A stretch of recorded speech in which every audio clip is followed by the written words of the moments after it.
안녕하십니까. 최태영 교수입니다. 종교철학의 4주차 강의가 참 힘든 저의 강의입니다. 저에게는 이미 올렸는데 제가 잘못해서 유튜브에서 그것을 삭제했나 봐요. 제가 핸드폰의 용량이 작아서 핸드폰에서 삭제한다고 했는데 그 유튜브를 삭제한 거예요. 그래서 다 지워졌습니다. 그래서 지금 세 번째 다시 녹화를 하고 있습니다. 자, 힘을 내서 우리 한번 해보겠습니다. 5과 종교적 경험은 진실일까? 아니면 환상에 불과할까? 여러분 그 강의안 제가 우리 사이버 캠퍼스에 자료 공유에 올려놓은 사이버 강의안을 4주차 다운받으셔서 이걸 같이 피고 제 강의를 들으셔야만 강의가 충분히 이해가 될 겁니다. 과제하기도 편하고요. 자, 종교 경험에 대해서 먼저 2교시에 하겠습니다. 우리 종교인들은 다 종교 경험을 해요. 여러분이 신앙을 갖게 되면 어떤 종류의 신앙이든 그 신앙에 영향을 받기 때문에 생각하는 것, 말하는 것, 어떤 행동하는 것이 달라집니다. 이렇게 기도를 하고 이런 어떤 마음에서 하나님을 생각하고 또 불교인들 같으면 자기의 열반에 대해서 석가모니에 대해서 생각을 하죠. 이런 것이 다 종합적으로 경험이죠. 종교 경험이죠. 그런데 책에서는 조금 더 특별한 종교 경험을 다루고 있습니다. 예를 들면 무속에서 무당이 신을 내려요. 신내림을 받아요. 그래서 이제 어떤 영하고 만나죠. 자기의 몸주라고 하는 영을 이제 받아들이죠. 그 다음에 어떤 굿 같은 걸 할 때 작두타기라는 게 유명하죠. 아주 작두칼, 날이 선 작두칼에 위에서 춤을 추는 겁니다. 그게 보통 사람은 큰일 나죠. 그렇게 하면. 그러나 다치지 않고 춤을 춰요. 이런 거는 참 특별한 경험이죠. 또 기독교인의 경우 방언과 신유, 이것은 모든 기독교인이 다 경험하는 것은 아니죠. 또 불교에서도 열반의 경험. 불교에서는 열반이 살아 생전에 가능하다고 믿습니다. 그러니까 모든 이 생의 집착과 욕망으로부터 벗어나는 상태가 가능하다고 봅니다. 마치 기독교의 완전 성화, 비슷한 수준이죠. 근데 불교는 그보다 더 열반이라는 건 더, 더, 더 정도가 강한 거죠. 완전 무의 경험과 같은 거니까. 또 이슬람에도 수피즘이라고 있는데 이슬람 신비주의 종파입니다. 주로 터키에 많이 있는데 그런데 이분들은 그 알라와의 합의를 체험을 하기 위해서 이렇게 빙빙 돌면서 춤을 춥니다. 그게 춤이 아니라 단순한 춤이 아니고 일종의 그들의 그 경배의 어떤 몸짓이라고 볼 수 있죠. 그래서 그렇게 춤을 추면서 무아 지경에서 이제 알라를 만난다. 이런 신비주의인데요. 여러 가지 이런 종교 체험들이 있습니다. 그 외에도 다른 종교에 많이 있죠. 그래서 이런 종교 경험의 정체를 일반적으로 밝히는 것이 종교학, 그리고 철학적 개념으로 밝히는 것이 종교 철학이죠. 종교 철학은 제가 첫 강의 때 말씀드린 것처럼 종교의 모든 현상들에 대해서 철학적 개념과 이론을 가지고 규명을 하고 분석을 하고 해석을 하는 그런 학문입니다. 종교 경험의 일반적인 성격을 이제 거룩함이다 또는 성스러움이다라고 규정한 사람이 독일의 종교 철학자인 루돌프 오토라는 사람이에요. 19세기 후반에 살았죠. 20세기 전반기까지. 이 사람의 책이 아주 유명합니다. 성스러움의 의미라고 하는데요. 잠깐만.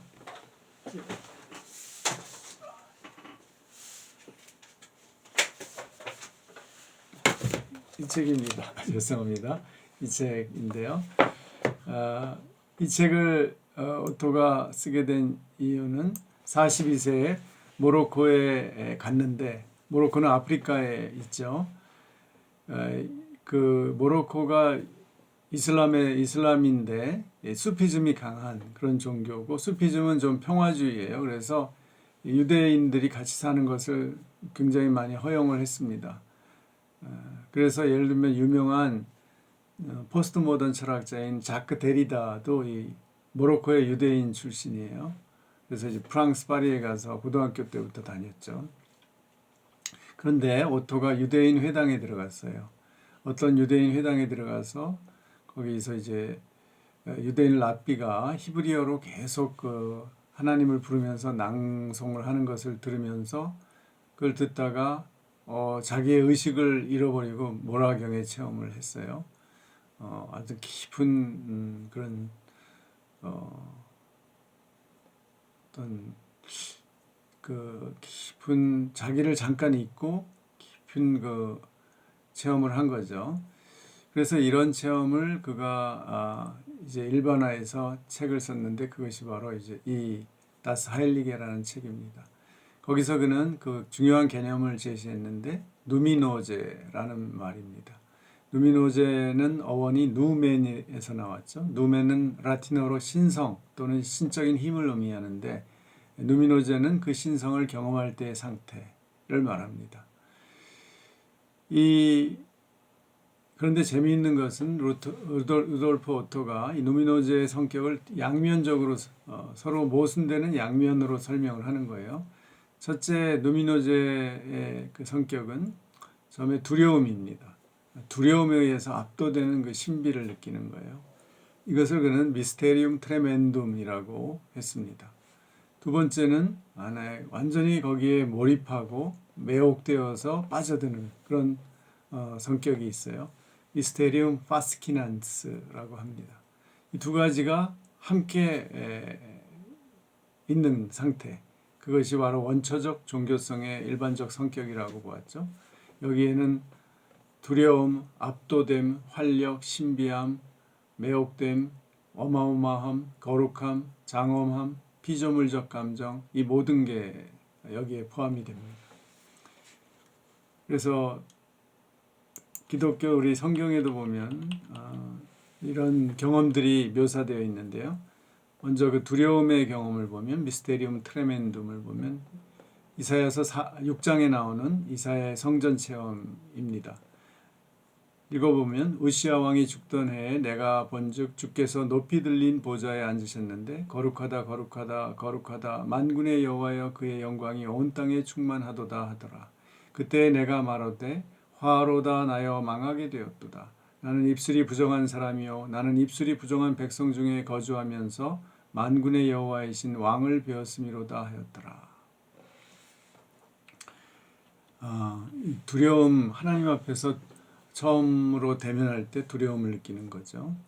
반면에 미스테리움 파스키난스, 이 어떤 매혹과 환희의 경험은 17세기 유명한 철학자고 또 수학자인 파스칼의 체험에서 볼 수 있는데요.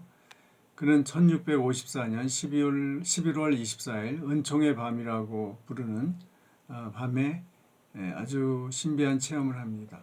그 체험을 그가 하자마자 글로 남겨서 써놨는데요. 그것을 자기의 가죽 외투의 안쪽에다가 수실로 이렇게 떠서 간직하고 있었어요. 그러다가 이제 그가 죽고 나서 친구들에 의해서 발견됐습니다. 그래서 우리에게 전해지는데 이렇게 그는 쓰고 있습니다. 아브라함의 하나님, 이삭의 하나님, 야곱의 하나님, 철학자와 과학자의 하나님이 아니다. 확신, 감격, 기쁨, 평화, 예수 그리스도의 하나님, 하나님밖에 이 세상과 모든 것을 잊어라. 하나님은 복음에 나타난 길에서만 볼 수 있다. 사람의 영혼의 위대함이여, 기쁨, 기쁨, 기쁨의 눈물. 이것은 아주 정말 그 어두움이 없는, 두려움이 없는 놀라운 그 환희의 경험이죠. 그래서 신학자 슐라이어마흐는 종교를 절대 의존의 감정이라고 일반화해서 규정합니다. 그러니까 하나님께 완전히 의존하는 그 감정. 우리에게도 이런 나름대로 유사한 체험들이 있죠. 저도 1976년 제가 76학번인데요. 대학 1학년 때 어떤 특이한 체험을 한 것을 지금도 기억합니다. 저는 아주 대대로 믿어오는 그 장로교 집안에서 태어났는데요. 중학교 한 2학년쯤 됐을 때 저는 속으로 하나님이 없다라고 결론을 내렸어요. 그래서 교회를 그때부터 안 나가기 시작했고, 이제 고등학교 그때 입시가 있어서 핑계 대고서 공부한다고 교회를 이제 안 나가면서 사실 속으로 무신론자가 돼서 고등학생 내내 생활했습니다. 그리고 대학에 들어갔는데 제가 물리학과에 들어갔어요. 그때 저는 이제 교회 안 나가면서 일요일 날 대학 도서관에서 공부를 하고 있었어요. 그런데 그때 선배가 한 분이 이제 오더니 저한테 잠깐만 나와서 이야기하자 그래요. 그래서 나갔죠. 예의상 나가서 들어보니까 성경을 공부하자는 거예요. 근데 굉장히 진지하게 보였어요. 그분은 법학과 4학년 선배죠. 저는 그때 1학년이었고. 그래서 이렇게 망설이다가 제 마음속에 스쳐가는 생각이, 제가 기독교를 어차피 떠날 건데 그래도 공부는 성경을 공부해서 기독교가 무엇인지 정확히 좀 알고 가자. 그런 마음이 들었어요. 그래서 그 다음 주부터 성경 공부를 하기로 했습니다. 그렇게 시작된 것이 결국은 그 다음에 넘어가는 1977년 1월에 제가 다시 예수 그리스도를 구주로 받아들이는 다시 회심의 체험을 하게 됩니다. 그런데 그 전에 1976년 가을에 제가 서예를 배우고 있었어요. 그때 대학에 서예부가 있었습니다. 그런데 이제 그 가을에 전시회를 해요. 자기가 쓴 작품들을 전시하는데 그 전시 자기가 서예를 쓰고 붓글씨를 쓰고 그 다음에 낙관을 만드는데 그 돌을 새겨서 자기 도장을 만드는 겁니다. 그걸 열심히 몇 개를 했어요. 그러다가 갑자기 오른쪽 어깨가 마비가 됐습니다. 그래서 할 수 없이 집에 가서 이제 누웠어요. 그리고 몹시 아팠어요. 그래서 빈몽사몽간에 누워 있는데 그런 이상한 꿈을 꿨습니다. 제가 지평선에 이렇게 누워 있는데 어둠이 있고 갑자기 막 번개와 천둥이 치더니 어떤 소리가 들렸어요. 그런데 저는 그 소리를 듣는 순간 하나님이라고 딱 의식을 했습니다. 태연아, 태연아, 내가 나를 믿느냐, 이런 음성이 들려왔어요. 아주 굵은 음성이. 그때 제가 경험한 것이 너무나 두려운 감정이었어요. 두려워서 당장 죽을 것 같더라고요. 그래서 저는 너무 무서워서 네 믿어요. 그러고서 딱 깨어났는데 온몸에 땀이 흥건하고 더 이상 어깨가 아프지 않더라고요. 그런 저만의 체험을 했는데 그때 저는 굉장히 그 신앙을 다시 가져야 되나 안 가져야 되나 갈등하고 있었던 때 아마 하나님이 저에게 그렇게 꿈을 통해서 저에게 다가오신 것이 아닌가 생각합니다. 이런 게 일종의 종교 체험이죠. 그 후에도 우리가 신앙생활 하다 보면 나름대로 그런 극적인 체험들을 몇 번씩 하게 됩니다. 저에게도 그런 경험들이 좀 있었죠. 자, 그 다음에 기적의 문제. 이 종교 경험에서 가장 극적이고 가장 신비한 경험이 이제 기적. 그것을 영어로 미라클이라고 하죠. 제가 또 책 한 권을 소개를 드리겠는데 여러분이 참고로 한번 읽으시면 좋겠어요. 이 C.S. 루이스의 기적이라는 책입니다. 홍성서에서 나왔고요. C.S. 루이스는 아시다시피 영국의 영문학자고 기독교 변증가죠. 이분은 신학자는 아니에요. 그렇지만 기독교의 그 내용을, 진리를 굉장히 설득력 있게 잘 서술해주는 사람으로 유명합니다. 고통의 문제라든지 세 가지 사랑, 네 가지 사랑인가? 그 다음에 스크루테의 편지, 이런 책을 통해서 전 세계에 많은 독자를 가지고 있죠. 또 나니아 연대기가 영화로 되기도 했죠. 그런데 이 기적에 대해서 종교 철학에서는 세 가지 입장으로 정리를 합니다. 첫째는 기적을 믿는 거죠. 초자연적인 현상으로 보고 믿는 거죠. 이것이 이제 대부분의 종교인의 입장이고요. 두 번째는 무신론자이거나 그러니까 무신론자는 여기서 빼고요. 종교를 인정하지만 기적은 없다고 보는 입장이 두 번째입니다. 신은 자연의 질서를 만들었거나 또 자연과 일체이기 때문에 초자연적인 일을 하지 않는다라는 거죠. 스피노자는 신이 곧 자연이라고 생각을 했어요. 그러니까 자연 이외의 어떤 초자연이라는 것이 있을 수가 없죠. 또 이신론자들, 디이스트들은 기독교를 좀 더 합리적으로 이해하기 위해서 신은 이 자연을 만들었지만 더 이상 자연의 개입을 안 한다고 생각을 해서 이제 자연은 자연 법칙에 의해서만 알 수 있다라는 거예요. 그래서 기적이 없다고 생각을 했죠. 또 이분들은 이런 식의 설명도 했습니다. 우리가 지금 기적이라고 부르는 것은 원래 자연의 질서의 한 현상인데 그것을 우리가 아직은 설명할 수 없기 때문에 기적이라고 부르는 것이다. 앞으로 발전하면은 과학이 발전하면 그것을 해명하면 더 이상 기적이 아니고 자연의 질서의 일부일 것이다. 이렇게 이제 설명을 하죠. 이게 두 번째 입장이고요. 세 번째 입장은 더 심한 입장인데요. 기적은 정말 정신적으로 문제 있는 사람들이 경험하는 거다. 일종의 착각이나 환상이다라는 거죠. 칸트, 유명한 철학자인 칸트도 그 당대에 그 스웨덴볼이라는 스웨덴 사람이 새 예루살렘이 하늘에서 내려오는 걸 봤다고 그랬어요. 그래서 많은 사람들에게 굉장한 영향을 줬는데요. 지금도 스웨덴볼이 협회라는 게 있습니다. 그런데 칸트는 그것을 아주 냉정하게 그것은 대뇌하고 중뇌 사이에 뭔가 문제가 있기 때문에 환상을 본 것이다. 이렇게 설명을 했어요. 그런 논문을 쓴 것을 제가 봤습니다. 또 프로이트도 종교는 환상이라고 했고요. 마르크스는 아예 종교는 속임수다. 그리고 사람들을 마비시키는 마약이다. 이렇게 아주 혹독하게 평가했죠.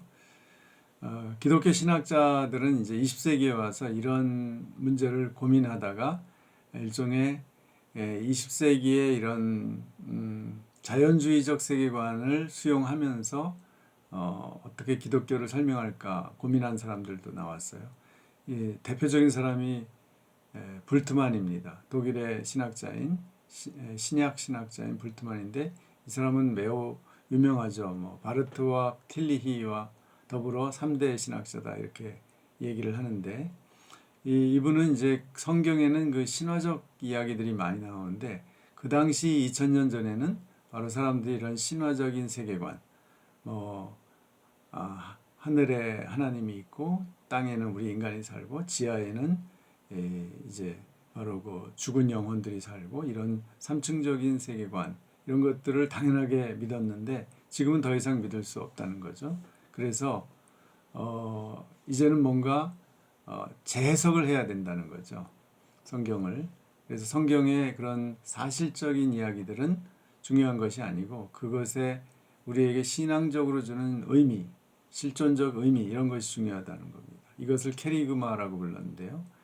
예를 들면 십자가의 사건도 역사적 사건이 있었지만 그게 중요한 게 아니고 그리스도의 십자가의 의미가 우리의 모든 죄를 용서한다는 그 의미가 중요하다. 거기까지는 좋아요. 그런데 부활은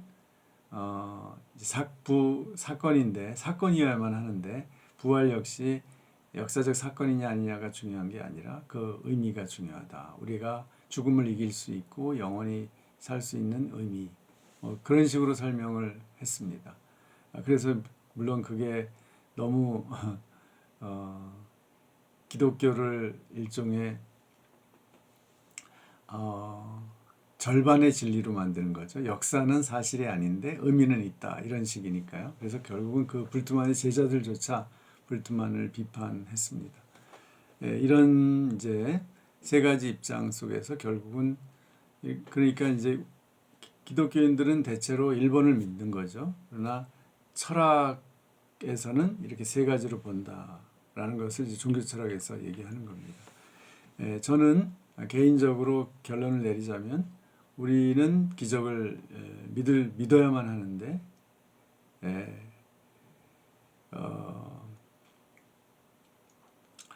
기적만이 우리 신앙을 갖는 유일한 이유는 아니죠. 그래서 그러나 우리의 한계에 부닥칠 때, 경험의 한계에 부닥칠 때 하나님을 믿는 믿음은 기적을 낳는다. 기적을 체험할 수 있게 한다라는 것이 저의 입장입니다. 예, 여기까지 그러면 2교시 수업을 마치겠습니다. 네, 수고하셨어요.